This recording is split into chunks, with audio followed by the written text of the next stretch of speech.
Hi, everyone. Welcome. As people are trickling in, we'll get started. No one will miss anything as they're coming in. We're just going to do some housekeeping, some agenda stuff, but welcome. Thank you for joining us today. My name is Solana King. I am the marketing manager at LiveHire, and today I will be the webinar moderator. We are here to explore the topic of improving direct sourcing. And we are fortunate to have two experts on the topic here today to present to you. So let's meet our panel. On the next slide, you'll see that we are pleased to welcome Christopher Dwyer, Senior VP of Research at Arden Partners. Hi, Chris. Hello. And we also have with us Karen Gonzalez, Executive Vice President here at LiveHire. Hi, Karen. Hello, welcome everybody. As mentioned earlier, I will be the webinar moderator. Let's kick off with some housekeeping. In order for you to get the most out of today's session, we really encourage you to ask questions. In order to do that, hopefully you have on the bottom of your screen a bar with a bunch of icons. That Q&A icon is what we will use. If you want to test it out, put a question in there, let Chris and Karen know they're looking beautiful today. Please feel free to test it. And we will also be recording today's session, so everyone will receive a copy. So don't worry if you miss anything, you can rewatch that anytime, and you'll receive that following this webinar. Lastly, we have a session survey that will be displayed at the end, and it would really help us if you could take the time to complete that. We love to hear your ideas on different topics and speakers, and it really helps us enrich the webinars that we do going forward. And there's also an option to tick a box if you'd like more information from LiveHire or from Ardent Partners. So as for the agenda today, we just wrapped up the housekeeping. I'm going to pass it over to Chris, who's going to give you an update on the state of the market. After that, both he and Karen will discuss how you can improve the impact of direct sourcing. And then we've allowed for plenty of time for Q&A at the end.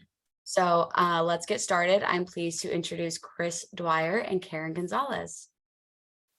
Awesome. Solana, thank you so much. Karen, always a delight to present alongside you. For our audience, for the sake of our audience, if you notice the incredible dynamic between Karen and I, it's because we've known each other a very, very long time. And so it's like chatting with an old friend every time we get together. So Karen, it's a pleasure. Yes, pleasure. Thank you for that. So we are going to dive right in. And so really excited to have everyone here today. Improving the impact of direct sourcing, our subtitle, driving ROI through dynamic talent strategies. So I know the topic of direct sourcing it's I mean, Karen, what, 3-4 years now, it's been the hottest topic in our industry and in the greater world of work and talent. And I think that over the past 3 or 4 years, we've seen a lot of research, a lot of content, a lot of events like this, a lot of panel discussions, conferences on how to put together direct sourcing programs, how to derive value from those. And not that I'm saying there's anything missing from what's out there, but I do think like there's that sense of like, we've hit this point where many organizations have had programs in place for 3, 4, 5 years now, even though it hasn't quite hit that level of, worldwide, incredible adoption, right? We'll see a figure here that maybe a quarter of enterprises today have a true end-to-end direct sourcing program in place. But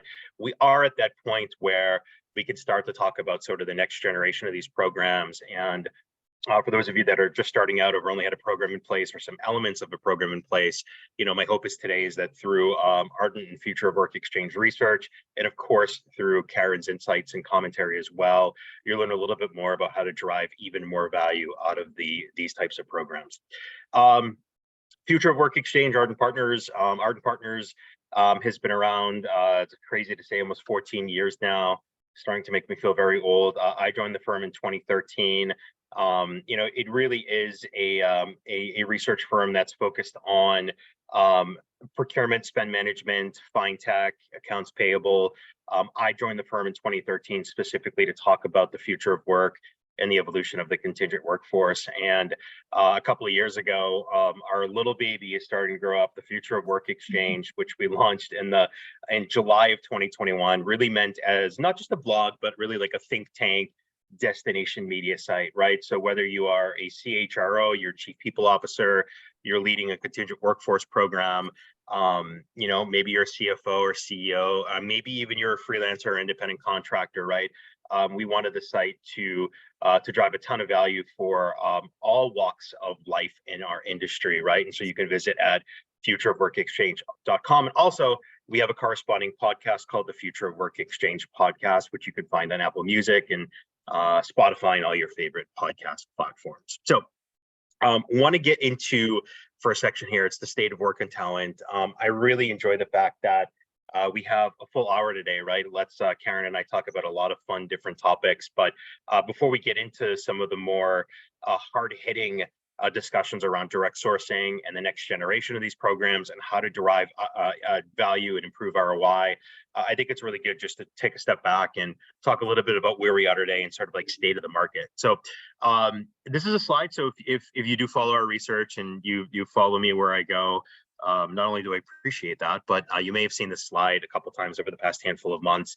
But this is where we are today, right? All of these very, very different aspects shaping how we work, why we work, how we find talent, engage in talent, source talent, and then the external and internal market pressures that are forcing us to reevaluate, reimagine, and reboot what we're doing on a consistent evolutionary basis. So you have economic uncertainty. I know everyone's sick of hearing about that, but we're in this very weird market now where I just read an article, I think maybe Friday or Saturday of last week, that said that half of economic or economists and economic experts surveyed said that we're in a good place and they don't foresee a recession, and then the other half said we're headed for a soft recession. So it certainly doesn't feel like that. Unemployment's still historically low. The labor market is super tight. It's volatile. Obviously, you see a little image there on labor market volatility.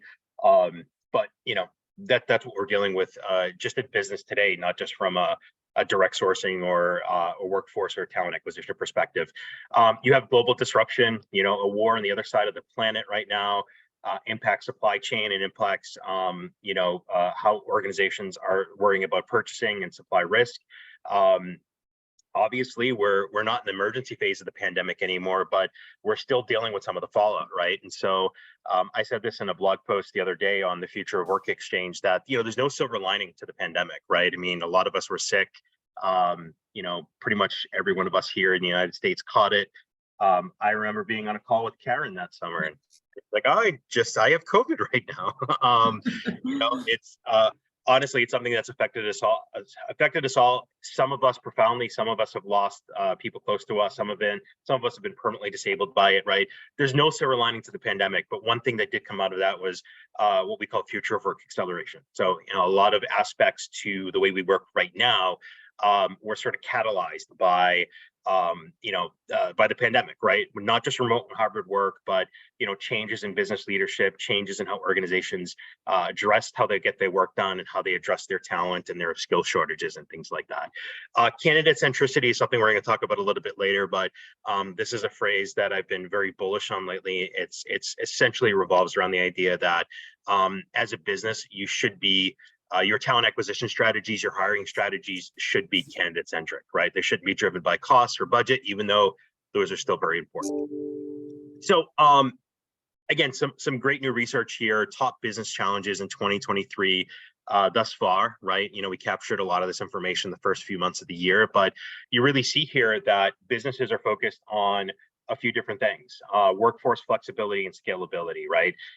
When you are in the midst of economic uncertainty, and there's that phrase again, I hate using it. Maybe we should do one of those games where every time Karen or I say economic uncertainty, we take a shot of something.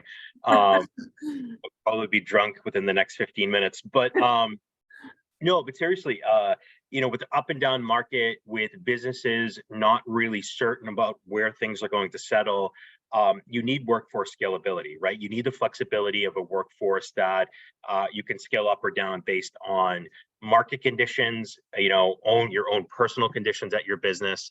And then alongside with that, there's still a skill shortage out there, right? I mean, I've always hated the phrase war for talent, but that's something that's been going on for years, right? The businesses that have top tier skill sets and expertise are the ones that are going to thrive. And you see here, the vast majority of organizations don't have the candidates they need. We need to build deeper talent pipelines, right? I mean, all these, as you see, start to really link together, right? And Karen, love to bring you in the conversation here, right? I mean, a lot of really interesting factors here as we look at, where businesses are today in 2023. Yeah, and I think obviously technology is going to play a huge role in helping solve for some of these challenges. And when you think of, I love one of the things you said. I mean, I think we've talked a lot about a people shortage, but I think it's really a skill shortage, right? And when you think about how fast technology is moving, all the discussions we're having around AI, and does it replace, entire roles? It may, but it also creates a lot of new roles. And as companies are trying to find those people, it becomes like that's where it becomes really difficult, because you've got to run your business, you've got to keep up with technology, but how do you find these people where there may not be a huge pool of people that can actually do that work? So I think it'll be interesting to continue to see how this plays out. Yeah, and there's even some buzzwords here, quiet quitting too. I never would have thought that I put that in like a hardcore professional research survey, but a lot of different aspects shaping how businesses operate today. And so, again, I am a contingent workforce nerd. I'm going to call Karen a contingent workforce nerd too, because we've been in the space forever now. I was really interested in how contingent workforce programs are structured today and how they expect to evolve over the next year, right? And so obviously you see a lot of our work at the Future of Work Exchange, and we think, future of work, future of work, future of work. It's all tech, innovation, AI, blockchain. Contingent workforce management is really, it's always been my passion as a researcher and as an industry analyst and as a thought leader, and we're never going to get away from that. And so I'm always super interested in how programs today are structured and where they're going to go, right? What are their pain points and challenges and things like that. So again, really interested to see, we polled, close to 400 executives as part of the survey. Where do they expect contingent workforce management to go over the next, and then the question was actually 18 months, because it's been 6 months since we've collected the data. It's over the next year, right? It's still very viable, fresh findings. And you see analytics, intelligence, AI come out on top, right? I mean, you can't throw a stone without hitting a conversation or a blog post about ChatGPT, OpenAI, and all of other really big tech companies that are putting together their own AI models. AI is where it's at, right? And there's many reasons for that. We're not going to get into a ton of that today. I mean, Karen and I could talk about AI all day and how it fits into the talent acquisition, contingent workforce, and workforce management spaces. But suffice to say, right here and right now, contingent workforce programs are going to implement more AI measures. They're going to implement more, predictive, proactive analytics and talent intelligence. My nerdy phrase here, total talent intelligence, is something that I'm really, really always bullish on, and we see organizations, heading that way over the next year. But more importantly, you may wonder, Chris, why did you circle direct sourcing, right? But this is the top strategy that contingent workforce programs are looking to utilize and implement over the next year. I mean, Karen, this really fits into our discussion today. Yeah, absolutely. And look, we've been talking about direct sourcing for at least probably 4 or 5 years. But we're still fairly early in the maturity and adoption of direct sourcing. We'll talk a little bit more about that later. And I think the way to think about direct sourcing is optimization is a huge focus. Optimization of your workforce is something that every organization is thinking about. And what does that mean? And when you think about direct sourcing, it's really that next level of optimization. So for those organizations that are on the call today, think about when you implemented an MSP or a VMS, and there was a point in time where you looked at the supply base and said, okay, do we really need 50 suppliers? Maybe the right number is 30 or 20. And so because direct sourcing scales up over time, you will have those same opportunities to continue to optimize the supply base. Doesn't mean it's going to totally replace your suppliers. That's not typically what direct sourcing is meant for, but it does give you the ability to continue to optimize over a period of time. Yeah, I love that, Karen. And we're going to see too, Karen and I are going to talk about specific benefits achieved by direct sourcing programs, right? So it's really multifaceted, right? And we've got some brand new findings that I haven't unveiled anywhere today that were sort of world premiering, right? You know, actual tangible benefits, KPI improvements from direct sourcing, right? And you'll see it's not just, I mean, Karen and I have faced this conversation forever, right? Like, yeah, cost savings are part of any direct sourcing program, and they're key and they're clutch and they're very important. But when we're talking about the depth of talent pools, we're talking about skill sets, expertise, we're talking about other aspects beyond cost, the direct sourcing is there as a viable strategy and program. Yeah. Really quick here, since we talk about contingent workforce, extended workforce so much, I've been plastering this everywhere over the past, 6 or 7 months. But since I started, actually since before I started covering this industry, first started back in 2006, and back then it was maybe around 10 or 11% of the average company's workforce was considered extended or contingent contract, whatever phrase you want to use.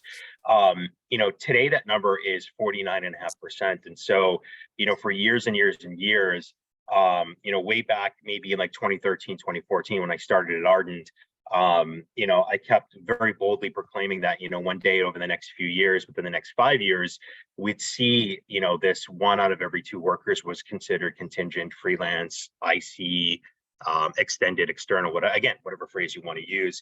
It took us a little bit longer to get there. And I think the pandemic was one major reason why, right? I mean, you look at the Great Recession of 08, 09, that was the first historical jump in the utilization of contingent labor, where we went from 10 or 11% all the way up to close to 20%, right? And I think from there, organizations just continued to see the value of the non-employee workforce. And again, that big jump again, why that huge jump from 2018 to 2020 and 2021? Well, you had another, again, the Great Recession of 08, 09 was caused by, it was a financial crisis caused by a financial crisis. The pandemic, the recession we faced a little over 3 years ago was a financial crisis because of a public health crisis. It was a little bit different, right? And so you saw recovery happen a lot quicker. But what was the commonality there from a workforce or business perspective is that contingent labor, the scalability, the flexibility of non-employee talent really played a role here. Karen, I know that we didn't really plan on talking about this a lot, but I mean, just quick findings, right? Quick thoughts on this. You and I have been covering this space forever, so you see this trajectory of the non-employee workforce. Yeah, I think for the last couple of years, we see this number just continue to go up. And so there's a few different statistics out there, but almost everybody is saying that, it's about anywhere between 40 and 50% of an organization's workforce population is contingent or contractor, right? And if you even look at small to mid-sized companies, I think the average across every single company in the US is hovering around 20%. And so that's huge, because I think a lot of times people think about direct sourcing or the use of contingent labor for, major enterprise organizations, and we're really seeing it across the board, regardless of how big the company is. Right. And the other thing too, really, just again, where this is not a webinar that's focused solely on the extended workforce, right? And I don't want to hammer any more points home, but to Karen's point, one of the things that you don't see in this chart, right, are sort of like the industry or vertical breakdowns, right? And so you're starting to see verticals like healthcare, hospitals, light industrial, manufacturers, shop floors, sort of like, like I don't want to call it blue collar workforce, because that's obviously what's associated with like manufacturers, shop floors, and light industrial, but other historical verticals, like I said, like healthcare, and trying to think of, professional services, financial services, from blue collar all the way up to white collar.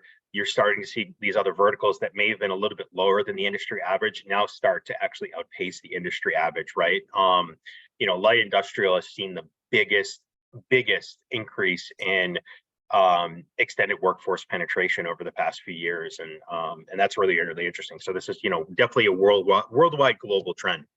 And so our next section, direct sourcing's greater purpose. I think that there's a lot more to direct sourcing than you set up your own internal talent agency. Karen, I always hate this phrase, contingent RPO. It always gets under my skin.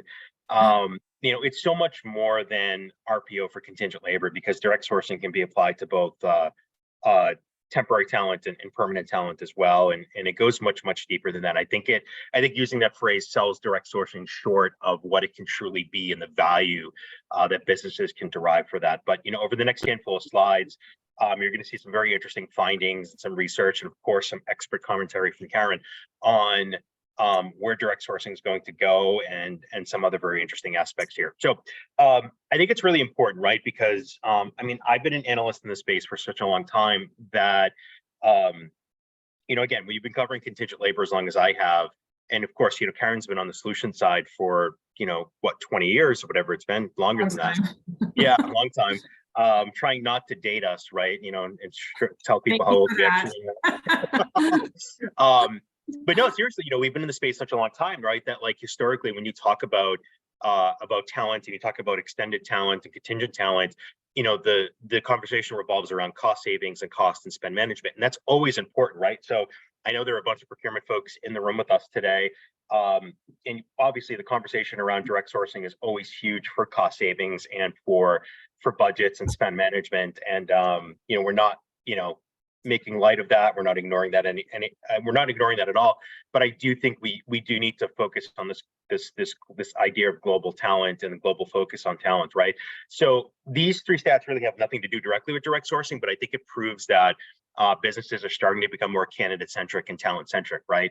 72% plan to improve how they enhance the employee experience, right? And actually, I would take this a step further and call it the talent experience, right? Because experience, engagement, those aren't just HR talent acquisition words. It should be for all talent, right? Contingent and perm as well. 70% plan to improve TA through tech automation and digitization. If you remember back on that slide, the state of talent and work today, you saw literally a very similar image around digitization. I grew sick of the phrase digital transformation because it's been used so much since 2016, 2017, and I don't think it really means anything. I think the digitization of organizations or digitizing what we're doing is a little bit more applicable here, right? And so I think when you take the idea of digital transformation and kind of split it open, you start to see that it's more about digitizing certain functions, certain processes, rather than just having this idea like, hey, we're just going to become a digital enterprise. To me, that doesn't really mean a lot. It's like, show me what you mean. Actually walk the walk here, automate and digitize functions that need to be more not less tactical, but need to improve the tactical, but more importantly, need to improve the strategic, right? And so you see talent functions doing that or planning to do that. And then 55% plan to reconfigure ways to think about the talent beyond productivity, right? And so I think this is one of those hallmarks of post-pandemic life. We talk a lot at the Future of Work Exchange about empathy-led business leadership, flexible leadership, conscious leadership, right?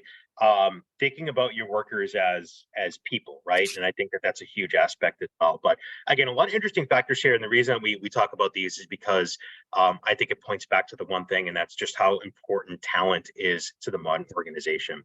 So with that, I've been, again, not that I'm trying to introduce more vernacular into our industry. Both Karen and I know how daunting it can be with all the acronyms and everything happening in our space. But this new phrase that I've been using for about a year now is called omni-channel talent acquisition. And the reason this came to me was, I was thinking about omni-channel retail, omni-channel commerce, right? The idea that you can find talent, I'm getting ahead of myself. You could find the product or the item you need through an omni-channel approach. It's not just Amazon, it's other online marketplaces. It's Facebook Marketplace. If you want to buy it used, you can go to a brick and mortar retail store. There's so many different ways for you to find services, food, products, furniture, electronics, whatever it is. So we take that same concept of thinking and apply it to talent acquisition in the world of talent engagement. And I think that, it's very applicable, right? It aligns very well, where when we're looking to find new talent, we're looking to engage and source new talent, we're not just stuck with staffing suppliers. And then again, not saying anything bad about staffing suppliers. I know some of our staffing friends are on the line today. But I do think that it's it's very important to talk about the fact that as organizations, when talent is your number one competitive differentiator, you need to diversify the ways that you find talent, right? And so beyond traditional talent acquisition, you have digital recruitment, using digitized referral management software, using chatbots, using mobile applications. Obviously, digital staffing is huge, right? The idea that you can use talent marketplaces, expert networks, public and private talent clouds. But I do lump direct sourcing in here as well, because direct sourcing is another very viable, revolutionary channel of talent, right? And Karen, I'm sure you would agree with me here. Yeah, in fact, I mean, we've been talking about kind of omni-channel sourcing, if you will, for a long time, really since the inception of our company 10 years ago. So this really goes hand in hand with our philosophy that direct sourcing brings in talent from multiple sources. And what you want to see is we bring in that talent from multiple sources, and we also look at your known talent to build those talent pools and seed those talent pools. But over time, you want to see more roles being filled through the talent pools than through external sources. And that shift happens over time, but that's really the goal, because then that becomes more efficient. It becomes very targeted. Those people are interested in working for your organization. They've been vetted, they've been nurtured. And so that's kind of the what you want to see over time. And along that line, since we are talking about adoption of new omni-channel strategies, right? So this is research from a new direct sourcing 2023 research study that Arden and the Future of Work Exchange are publishing shortly.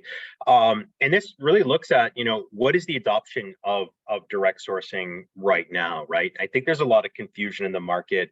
And this, I hope, shed some light and maybe answer some of those questions that companies are thinking about. And don't want to go too far down the hole here, because there's a lot more to talk about. And Karen and I have got a wonderful section coming up on what you can do to improve the value and improve the ROI of direct sourcing. But I think that this is a hardcore set of statistics that proves that there's a major difference between what some people think is direct sourcing and what others are truly doing in terms of like having a full end-to-end program, right? So, depending on who you talk to in the space, the numbers can vary. Like, what is the actual true penetration of direct sourcing, right? And you see here that around a quarter of enterprises have a tried and true program in place today. And I've even heard that those numbers may be a little bit high, right? So when you look at this here, there's a bigger swath of organizations that have elements of direct sourcing in place. And to me, that doesn't necessarily mean that they've got a true program, right? And so for those organizations that they've got great talent curation, they can put together their own talent pools and talent communities, but that's it, right? Does that constitute a true direct sourcing program? I would say no, right? I think you need more of a life cycle, more of an end-to-end set of processes, right? And we're going to get into how to take and sort of supercharge what you're doing right now with direct sourcing and move to a model we call direct sourcing 2.0. But again, you see here that it's not necessarily infancy, but we're at the point where not a ton of companies have had these true scalable programs in place for longer than 2 years, right? 17% of organizations, right? I think if you said, do you have a true data security program in place, right? I mean, it's, probably 85, 90%. Do you have a contingent workforce program in place? Maybe it's around 65, 70, 75%. But when it comes to direct sourcing, again, like Karen said earlier, Karen, forget the phrase you used, but, we're still not at that global adoption phase. And I think that that's not a bad thing. It allows us the opportunity, I think, to fine tune and enhance what we're doing to ensure success and ensure value. And so, Karen, thoughts on some of these interesting stats right here?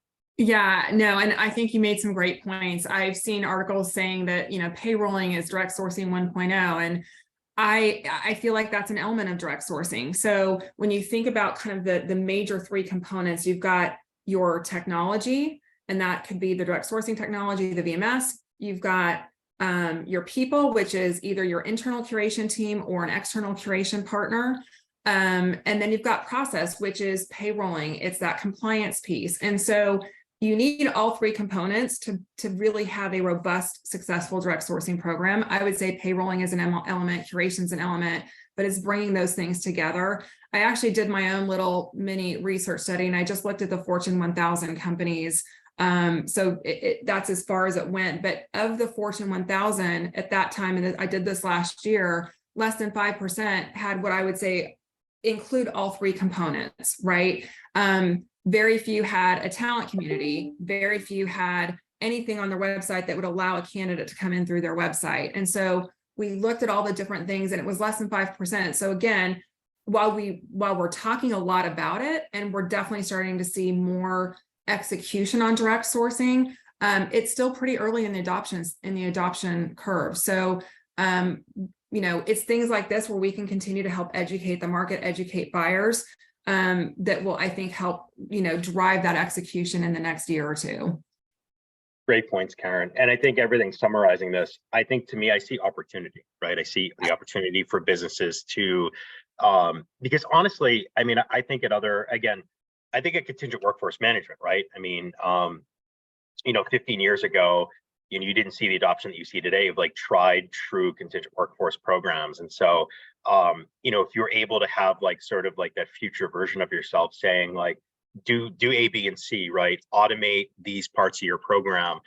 You probably would have experienced, more value, better ROI, right? So like, I look at this as a wonderful opportunity for businesses that are, looking at the hype of direct sourcing. They're seeing how hot of a topic it is, really take advantage, I think, of where we are today, the technology, the strategic elements, and so on and so forth. And so again, we're going to get to how to actually enhance direct sourcing in a few minutes, but the benefits, right? Since we're talking about, ROI and value, these are the actual benefits experienced by those 26% of companies in our research that said they have a true program in place, right?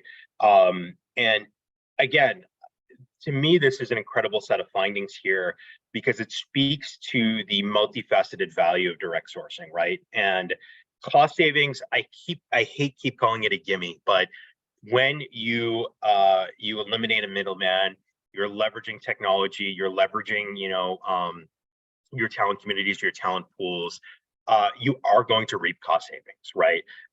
That's wonderful, and that's why it's the number one benefit of direct sourcing. But look on down the line here, higher quality of candidates, right? You're doing a better job assessing them. You're doing a better job aligning them to roles that they're good fits for.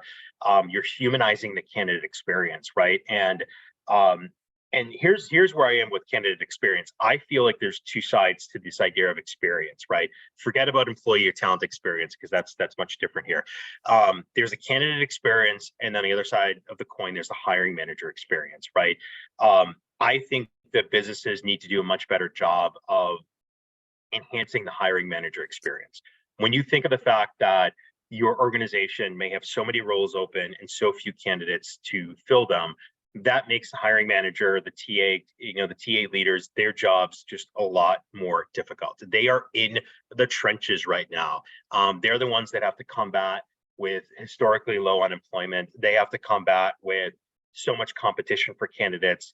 And again, there's that idea that, the Great Resignation, right? We've heard so much about that. And granted, those numbers have faded a little bit in 2023, the first half of 2023.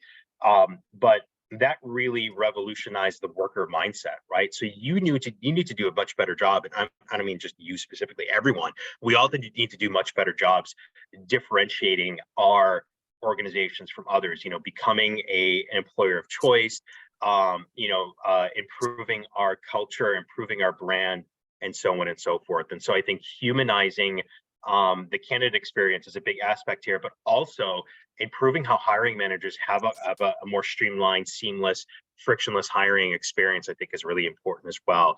Talked about the employer brand, right? I mean, that's interesting about direct sourcing. Traditional talent acquisition strategies, traditional hiring strategies really don't link back to the employer brand, the organizational brand, but direct sourcing, most times, the vast majority of times, relies on your brand to attract candidates to your communities. Quicker hiring cycles, going to talk about that in a minute. And of course, the enhanced hiring manager experience, we kind of talked about that a little bit, but I'm going to stop rambling because I want Karen to talk about these exciting findings too. Well, and I would actually say there's a third experience we should be thinking about as well, and that's that of the curation team. And if that could be separate, that could be outside of your organization if you choose to have external curation. So it's really important that the technology enables that team to be as efficient and productive as possible. And we've actually measured this over time in terms of, benchmarking how productive a team is before they implement the technology versus after. And that's a really important element to consider. And so we did a lot of the day in the life studies around the candidate experience, the hiring manager experience, and the curation experience to understand where do people get frustrated in the process, regardless of what role they're in, and how do we solve for that before we even start building the technology? So we literally built our technology around those experiences versus building it first and then trying to reverse engineer into that. And so those kind of 3 experiences are kind of what we look at when we're thinking about even enhancements to our technology today. And speaking of enhancements, right, I told you we had some brand new never before seen findings on the core benefits of direct sourcing. I mean, when I was putting this together, a few days ago, I thought, hey, this is an incredible way for Karen and I to talk at length about, the specific benefits of direct sourcing. And again, just like the previous slide, these are organizations that have had a tried and true program in place, whether it's been less than 2 years or over the 2 years, whether it's a mature program or it's an immature program, but, run them down, 68% quicker time to fill rate, right? When you have the ability, when you pop open a new requisition in your VMS tool, whatever tool you're using, to have your talent clouds, your talent pools, and your talent communities be included in those recruitment streams, right? That's huge, right? You're going to get a quicker alignment between the prerequisites for a job and the talent that's available in your direct sourcing streams, and it's going to result in a quicker time to fill rate. 58% higher rate of cost savings on TA costs and also contingent workforce spend costs. I mean, that's huge as well. If we're talking about downsizing, economic uncertainty, take a shot. I don't know what Karen's drinking today, but Nothing yet. Yeah, no. No one knows what's in my mug, but no, I'm kidding. It's just coffee. But no, again, nearly 60% higher rate of cost savings. We just saw that that's the top benefit on the previous slide. 52% overall improvement in talent quality. And you may ask, Chris, how the hell do you measure talent quality? Here's the thing. It's really tough to put a quantitative spin on something that's qualitative. And so we have a series of metrics that we captured in our research study that asked, what percentage of your workers are meeting or exceeding predefined and communicated goals and objectives? What percentage of your contingent workers and other types of workers that you hire would you re-engage or would you rehire for future assignments, right? So there's a couple of other metrics that we all toss together in this really interesting algorithm calculation, and that's how we take a quantitative spin on talent quality. And so we looked at the overall talent quality score between those businesses that don't have a direct sourcing program in place and those that do have a program in place. And you see here, 52% overall improvement in talent quality. And again, Karen will get into this in a second, but really it's that better alignment, right? It's the fact that you are nurturing your candidates, your talent pool candidates, the workers that are in your talent community, and it's having that frictionless way of integrating them from a recruitment stream perspective into your other enterprise platforms can be really, really helpful and impactful. And then 51% higher rate of workers remaining engaged post-project, post-assignment, right? I mean, talent retention is huge today, right? And I know talent retention is much different than re-engagement or engagement after the fact for a contingent worker. But, the fact that, you're having your short-term, your external non-employee contingent extended workers, again, whatever phrase you want to use, having them remaining engaged means that scalability, again, that's flexibility, the way you can tap into those skill sets again and again and again through direct sourcing and through direct sourcing tech. You have that easy gateway to re-engage them, right? You don't have to go through a myriad set of manual processes or tactics to get those workers back into your system and back into your organization. So Karen, I know there's a lot to digest here, right? But some exciting findings here. No, I mean, this is fantastic. And I think you should be asking your partners kind of where they, examples of what they've achieved within their programs, right? I know we're really focused on delivering outcomes. And so this is a great example of that. I think another thing to think about is the ability to redeploy, right? So it's that redeployment of candidates that creates some of those efficiencies. So if you've got candidates within talent pools, you're not searching in a database of 50,000 or whatever. You've got a very targeted approach, makes it much easier to find the right candidate and redeploy them more quickly. And so that's why that number that I mentioned earlier in terms of, what percentage is being filled through the talent pools is so important. We have a client right now where 47% of the roles are being filled by candidates that are in the talent pool. And that's critical. That's what's going to lead us to some of these outcomes. Awesome. Good stuff. So this is my favorite section where I ask Karen to talk more than me. No, seriously, this is an exciting section because I wanted to get away from just throwing numbers at you guys and throwing research and statistics at you, because I do think that the real value here is hearing Karen talk more, and obviously me support what specifically, right? If I'm running a direct sourcing program today, I'm running my company's contingent workforce program, and I want to tie some of those elements together. I want to expand it. What specifically can I do? And there's, I think, 4 or 5 elements here that that we were going to talk about. And the first one I'll tee up is make the move to direct sourcing 2.0 if you have a tried and true program in place today. And so I came up with this term maybe a year and a half, 2 years ago. And the number one comment in a playful manner was, are we even at direct sourcing 1.0, Chris? How can we move to 2.0? But the way I looked at it, right, was I feel calling direct sourcing traditional anyway is kind of weird, because even though in theory it's been around for about 20 years, right? Again, talking about that phrase contingent RPO, but direct sourcing in its current incarnation, when we think about the technology out there, obviously like LiveHire, and we think about the advancements that organizations have made when it comes to the elements of direct sourcing, I do think that there's a big gap between the so-called 1.0 and what we introduce here is 2.0. And so 1.0, like Karen said earlier, curation, right? Talent pool development, talent pool and talent community segmentation, having, elements around brand, elements around payroll and analytics, and some of those sort of like those tactical elements, right? But how do you make them more strategic? And I think making the move to direct sourcing 2.0 makes a lot of sense, right? Focusing on candidate experience and hiring manager experiences, advanced digital technology that's going to help you, via AI, via candidate assessments, via more frictionless, seamless processes that are linked together through automation. Improving talent nurture, right? Talent nurture is so critical, right?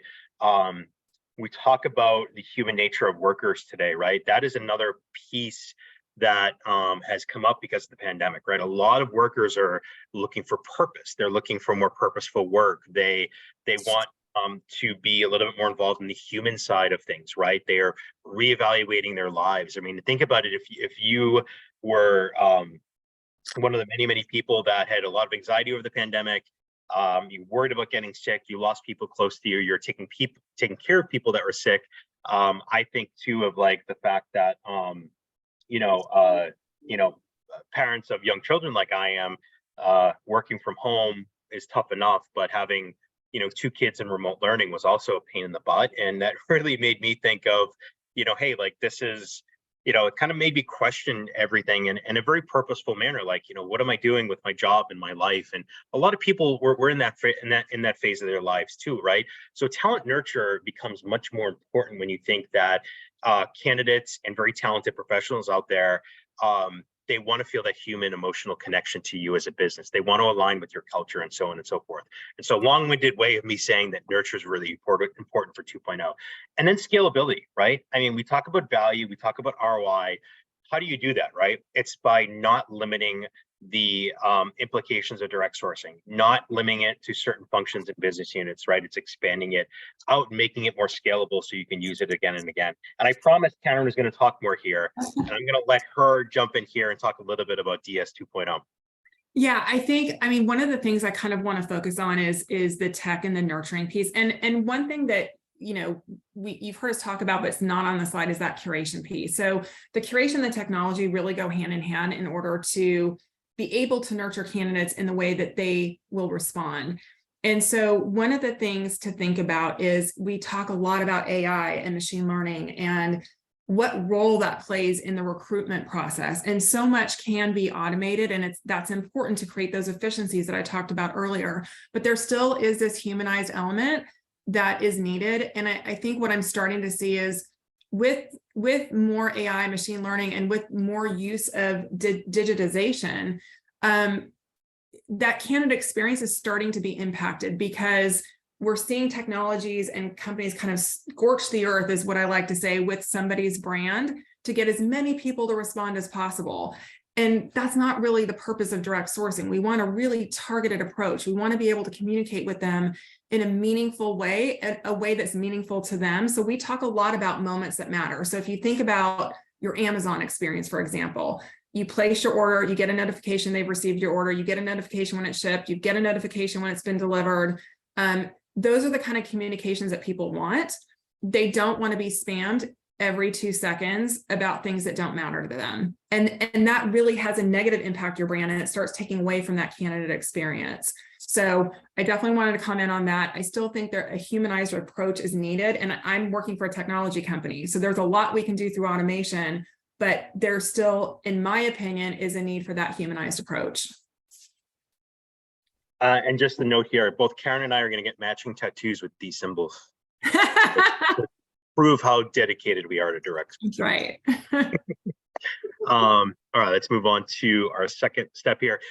Secure executive leadership and institute an operational excellence strategy. And so you may be thinking, Chris, this really goes for pretty much any program we're going to put in place, right? But I think direct sourcing today fits into this very interesting arena where you're not really going to get it off the ground. You're not going to expand it. You're not going to improve the ROI and the value of it if you don't have that that internal champion or set of internal champions, right?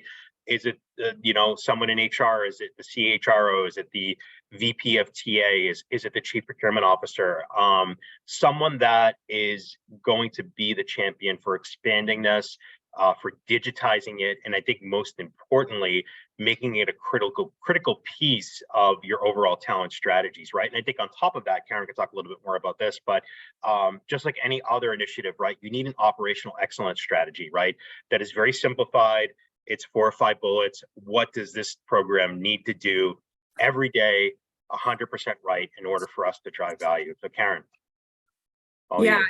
So strategy is important. And I think because everybody's being bombarded with direct sourcing, I've had conversations with yes, we want to do this. And my first question is why? What are the challenges that you're trying to solve? So I like to say, start with the end in mind. What are the challenges that you're trying to solve? Is direct sourcing the right solution? While I am a huge fan and proponent of direct sourcing, working for direct sourcing technology, it is not a silver bullet to solve every single problem. We've talked a lot about cost savings. Yes, that is typically a direct result of implementing direct sourcing, but you might have a really highly leveraged program. So in those cases, how can you still realize cost savings? I had a conversation with a client that they're struggling because they typically pay below market for light industrial candidates. They have a long onboarding process. And I said, well, direct sourcing doesn't solve for that. However, if you're utilizing direct sourcing for your professional candidates as well, you could take some of that cost savings, you could add it to the light industrial pay rates, you could raise those pay rates to get better quality candidates, and we can kind of go from there. So there are things that we can help you with in those scenarios, but it's understanding what you're trying to solve, letting your partners develop a plan around that. And then that will also help you get that buy-in from the internal stakeholders that Chris was talking about. And that could be HR, legal, marketing, IT. So I think that's really, really important. I think, people hear the benefits and they're like, yeah, we want to do this, but it's really understanding your organization. Where are you with your contingent workforce program? And where can we really help you through direct sourcing? It's not going to be the same for everybody. And when we talk about achieving operational excellence, this goes back to having a plan and having a strategy, but there's kind of some best practices. If for those of you that have heard me talk before in webinars, this is going to be somewhat repetitive, but I think they're so critical and something that anybody who's doing direct sourcing has learned over the last few years. Use of brand, critical. If we're not utilizing your brand, it's hard to consider it direct sourcing. I think having executive sponsorship extremely important. We need to be able to drive adoption both internally and externally from both sides. I think, having real estate on your career page where, we can drive candidates through your career page into the technology and get those candidates into talent pools and into your community. Being able to share data with your curation and tech partners so that we can analyze past trends and start building that sourcing strategy. So ideally, you don't have to start with just one role or one geography, but what we would do is analyze that data and say, okay, we're going to look at the most critical roles and volume roles. We're going to build those talent pools first, and then we're going to continue to build talent pools for all the other roles within your organization over time, and it's going to be a phased approach. So that's what you want to see from your partners, but that data is really critical so that we can really analyze it and determine what that strategy will look like. And then I think looking into, having the ability to look into your own talent pool first, because that's how you need to think about this. It's not our talent pool. It's not the curation person's or company's talent pool. We're creating these for you, and it becomes an asset. In order to realize the benefits, you've got to look in that talent pool first to see if you've got the talent before you go to any other external sources. Tapping into known sources of talent, whether that's silver medalists, retirees, interns, and then allowing your partners to have some direct engagement with your hiring managers so that we can keep up our finger on the pulse in terms of what's important to them, what's working, what's not working. We don't want to bombard them with communication, but having some kind of access to them is really critical. Good stuff, Karen. Move over to the next one here. I know we've got about 10 minutes left, so we're going to try to get through these next handful. No, enough talk, but we got 10 minutes, I think. So we're good. I want to make sure we get audience questions. So become more candidate centric, right? I mean, to me, this is the same thing as becoming more talent centric, right? Focusing your talent strategies, your talent acquisition strategies, your direct sourcing programs, your contingent workforce programs on basically a candidate focus, right? Everything that you do to find, engage, source talent comes down to centering around skills, becoming more talent oriented, right? I mean, Karen, as we've been talking about this for a while. Yeah, look, everybody's struggling with finding the right people with the right skills. And so, what are you doing as an organization to attract the best talent and finding the talent that's really interested in working for your organization? And you don't have to be a Fortune 500 company to have people want to work for you. But it is getting your brand out there if maybe you don't have as recognized of a brand. But that talent experience is so important. And if you're trusting partners to care for your brand, whether it's technology or curation, you need to understand what are they doing to ensure that that candidate experience is a good one, whether it's NPS scores, whether it's Glassdoor, social media, G2 for technology, because you're trusting them with your brand. And the candidate experience, there's a direct correlation between their experience in the application and recruitment process and interview process and how they feel about that company. When you think about it, that's kind of their first touch point with your brand for the most part. And I think outside of direct sourcing, thinking about internally, how are you creating that culture that makes people want to come work with you? We know that people care about, purpose-driven organizations, the flexible work arrangements. We all talk about work-life balance, career growth and development and having that inclusive environment. So it's a multi-pronged approach when you think about the candidate experience and kind of where direct sourcing fits into that. Awesome.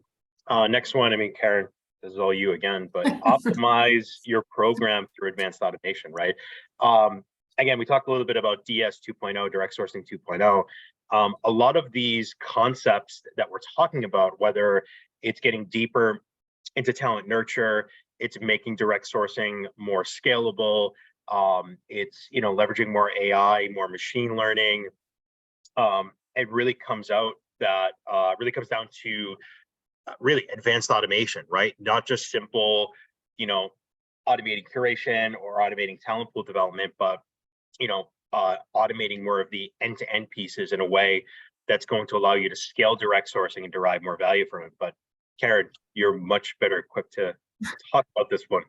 Well, and we've talked about some of these things throughout the conversation. I mean, technology is really one of the things that makes direct sourcing different from a traditional supplier. And it's that technology that really enables that curation team to be more efficient, be more effective, have faster response times, all the outcomes that Chris talked about earlier.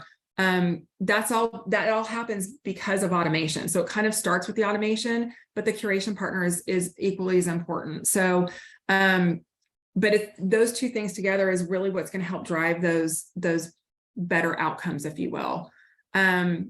We've talked a lot about AI, machine learning, the impact here. I think it's really important to call out that while AI and like matching algorithms are extremely important, again, this is all part of making everything more efficient and getting to the right candidate more quickly. You need to understand how or if that will impact or introduce bias into the recruiting process. It's not the AI itself, but it's whoever developed that AI. Like, how does it work? How do you ensure that it doesn't create bias into the recruiting process? So I think that's just something to think about, because I think sometimes that gets lost in the conversation because everybody gets excited when they see everything that AI and machine learning can accomplish. But we also want to be mindful that it doesn't create those biases. Right. And next step here is expand the presence of direct sourcing. I think this is sort of like a natural segue to some of the stuff that Karen and I have been talking about, especially Karen over the past, like past hour, right? A lot of really good stuff here. But really, gaining the most value out of direct sourcing is really dependent on expanding its presence and expanding how it's utilized, right? I think for some organizations, and I've seen this firsthand, I talk to HR, procurement, TA professionals every single day. And the idea that they're only using it for certain business units, they're only using it for certain geographies, right? And sometimes that's a limitation of the business itself, right? I mean, it's really tough to get a program off the ground and get it. I mean, especially if you're a global organization. I mean, Karen had said that only a tiny fraction of the Fortune 1000 or Fortune 500 have tried and true programs, end-to-end programs in place, right? So getting something off the ground locally is hard enough, but imagine trying to do it across 35, 40, 50 business units around the world, right? But I really do think that the long-term viability, that multifaceted value of direct sourcing, improving the overall ROI of the program, really comes down to expanding its presence across the entire organization. So Karen? Yeah, I would agree with that. I think there's a perception that, direct sourcing is only good for volume roles, repeatable roles. And that's certainly where you're going to start to see those results and outcomes happen more quickly. But there should be a more strategic plan. It should be, yes, this goes back to analyzing your data. So let's identify those roles. Let's start with that, because that's where you're going to get the most wins and the highest impact, and that's going to help drive adoption. But we should also be looking at every role across the organization. And over time, we should be creating talent pools for as many roles as possible. It doesn't mean they're all going to be filled through direct sourcing, but we want to be able to create those talent pools so that if we do have the right candidate, let's utilize that candidate so you get the benefit. And I think so often I see companies stopping at one role or one geography. And it's fine to start there, but you want to have an expansion plan, and you want to look at that from the beginning to say, okay, like here's, phase one, phase two, like you would a VMS or an MSP, right? When you're thinking about different geographies, it's kind of the big bang discussion versus a phased approach. And we really believed in a phased approach in most cases. When you think about the sourcing strategy and kind of where you want to start. Not to say that we can't do multiple countries at one time, but it is a strategy that we would want to develop with you. Great. So we're going to wrap things right there. I'll leave our contact info up. Feel free to reach out to Karen or I via email. Definitely visit LiveHire, visit our partners, and visit the Future of Work Exchange. And Solana, I think we can go a few minutes over. We've got some questions in the queue. Yeah, absolutely. We can go a few minutes over. And if you can stay on, great. And if you have questions, now is the time to put them in the chat. And if you have questions and you can't stay on, still put them in, because we'll send out the recording. So the answer will be in that recording. But the first question we have here is, how do you differentiate the hiring manager experience from the curation experience? And how can you ensure that they flow into each other seamlessly? I'll take that one. So the candidate experience, I mean, we do a lot of surveys. We have NPS scores that measure the candidate experience. I think as far as the hiring, so if the hiring manager, they're typically not the ones using the technology, right? Their experience is going to come from the outcomes that are delivered to them. So if they are seeing faster fill times, faster submit to hire, or faster submit to interview, or the interview to hire ratio goes up, like their ability to find the right candidate at the right price more quickly is how we're going to measure their satisfaction, because they're not actually typically the ones that are using the platform. Now, if a company has an internal team that's utilizing the platform, we would measure their experience the same way we would measure a curation company or curation partner's experience or the candidate experience. Awesome. All right, we got another one. When building a curation team, what do you see as the biggest differences between a typical staffing recruiter and a talent pool curator? It's a great question. And look, there's a lot of traditional staffing companies that are looking to do direct sourcing. I think the mistake that's made is that it's the same skill set. And so, and in addition, there has to be an investment. So when you think about direct sourcing, every client that you have has a dedicated team that is focused on that account. That is very different than when you're trying to fill roles across 30 different companies, 30 different roles, and you're just trying to do it as quickly as you possibly can. Speed is still important, but that's where the technology plays a role. I think in a lot of ways, a curation partner or a curation recruiter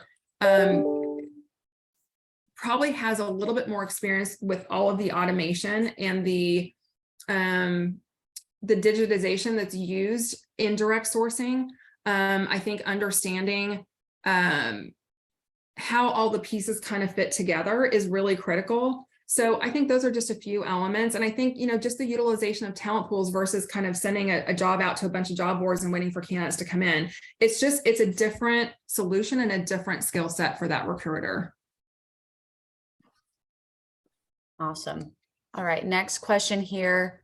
My organization has some elements of direct sourcing in place. How do we link these together and build a true dedicated program? Yeah, maybe I take that one, Karen, let you. Yeah, go for it. Can have.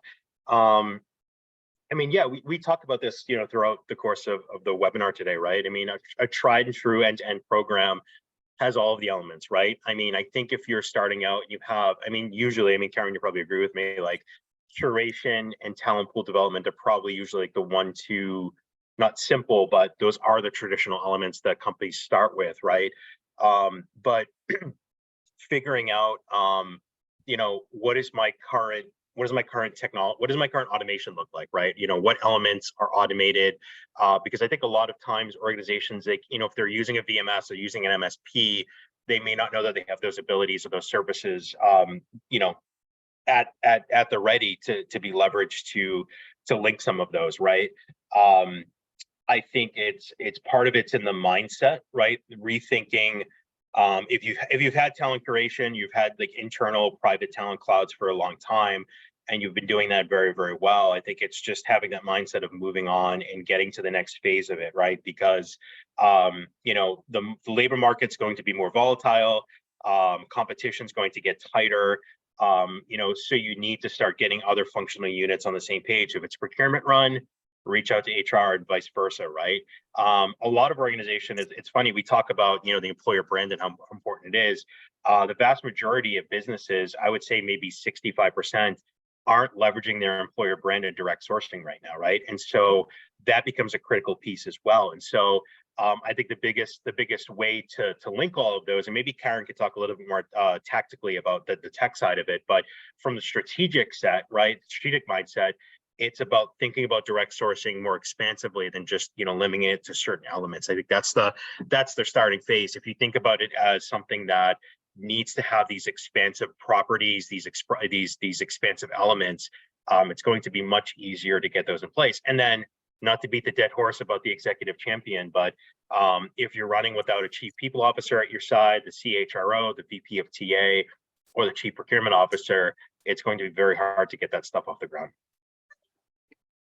Yeah, and I think there's still a perception that it's maybe a little bit more complicated to implement direct sourcing than it actually is.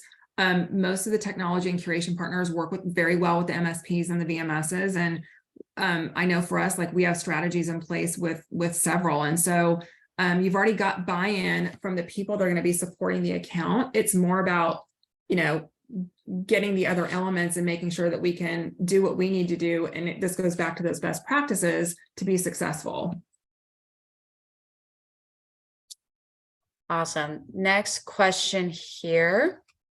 We have, many organizations are attracted to the lure of cost savings that direct sourcing can deliver, but fail to realize the value of building an engaged talent community that can be available on demand. How do you quantify or better articulate the long-term value of that engaged talent community as a long-term asset for the organization? Okay, I'm going to read this question to make sure I got all those points.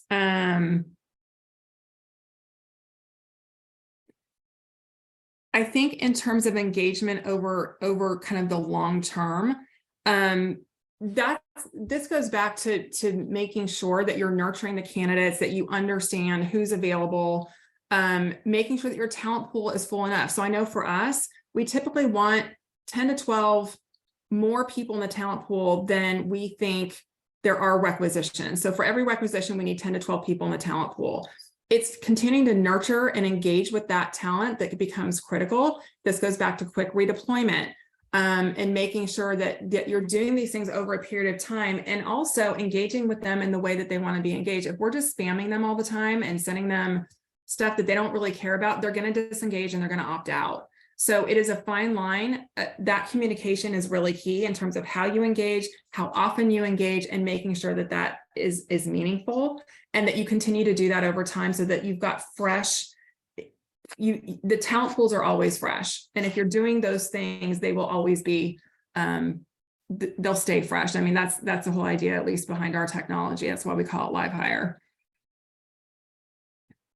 Hopefully that answers the question. Chris, I don't know if there's anything else you'd add. No, you answered that perfectly, Karen. Great. Perfect. Next question we have here. According to you, how can traditional staffing agencies transition to and reap the benefits of direct sourcing without changing their business model? Do you have any examples of such agencies who have done so successfully? I do. And look, I get this question a lot. I've talked to so many staffing companies that want to do this. So I think it's an interesting question, because I don't know that you can really do it without changing your model. So my advice is always, if this is something that you want to do, you actually have to make the investment, because it is a different model than traditional staffing. And so what most staffing companies want to do is they want to take their existing recruiters and plug them into direct sourcing. But direct sourcing requires a dedicated team. So then it's a question of, okay, well, if I'm pulling people from a typical recruiter role, who's focusing on all of my other accounts if I've got a dedicated team? And if you don't have a dedicated team, then you're not going to be able to deliver the results of direct sourcing. So it does require a different model. You can have both sit side by side, and there can be firewalls to make sure that your other recruiters are not pulling candidates from the direct sourcing program for whatever company you happen to be servicing. But it does require a change. It's not the same. And so it requires some thought, and I think research to understand if it's right for you, and if you're willing as a company to do what it takes to provide those curation services. Awesome. Next question we have here is, what is the relationship between MSPs, VMS solutions, and direct sourcing platforms? So I would say nothing really changes between the MSP and the VMS, right? Your MSP oversees the program. Your VMS continues to be kind of the source of truth, if you will. Direct sourcing is kind of working in the background. So we work very closely with our MSPs. Some of them also do curation. So a lot of that work is being done in the background, and we're just delivering better outcomes. But the client is like the MSP, and the role of the MSP and the VMS doesn't change. It's potentially the requisition process in the background that might change. But that's what makes it easier for a client, because there's not disruption when it comes to the hiring managers, for example, because the process really doesn't change. It's just how those candidates are being sourced, where they're coming from, and how it's being delivered. Awesome. Last question here. You mentioned omni-channel talent acquisition earlier. How does this factor into procurement run programs? Well, Chris? that's a good, yeah, that's a great question. I mean, we saw the, some of the great enhanced KPIs that are directly attributable to direct sourcing, right? I forget what, like 60-something% higher level of cost savings, or 58%, I can't remember. I think that procurement is going through this transformation themselves. I think when they realize, if typically, if it's a procurement run direct sourcing program, it's a procurement run contingent workforce program, right? And so those procurement run organizations are already starting to see the change a little bit, where, they may not be filling roles as quickly as they want. They may not be getting the right types of candidates, right? And so it's like a shift in mindset, right? Omni-channel talent acquisition revolves around, it doesn't mean that it all has to revolve around the talent acquisition function. It just means that you have to think more strategically about the different talent sources that you're leveraging, right? On-demand sources of talent marketplaces, expert networks, and obviously, especially direct sourcing as well. It's thinking about it not as, hey, it's a cost savings generator for sure, but we have to think about what our end goal is, and it's to find the right talent, at the right time, of course, at the right cost, and within the right place for the right job with the right skill sets. And I think, procurement has really had a lot of pressure on them over these past 3 years, especially in the wake of the pandemic. And they've already started to think differently about their roles, their functions, and how they serve the greater organization. And so I think this goes right along with that, right? Just thinking differently and thinking more strategically. Yeah, agreed. Awesome. Well, I think that's all we have time for today. Thank you, everybody, so much for joining us. Again, there will be a survey when you click out of the webinar. If you could take the time to fill that out, that would be amazing. And thank you. Great discussion. Thank you so much, Karen and Chris. Amazing conversation here. We'll be getting that recording out to everybody probably by the end of the day today, if not first thing tomorrow. So you'll see that shortly. Awesome. Thank you, everyone, for attending. Yeah, thank you, everyone. Bye. Bye.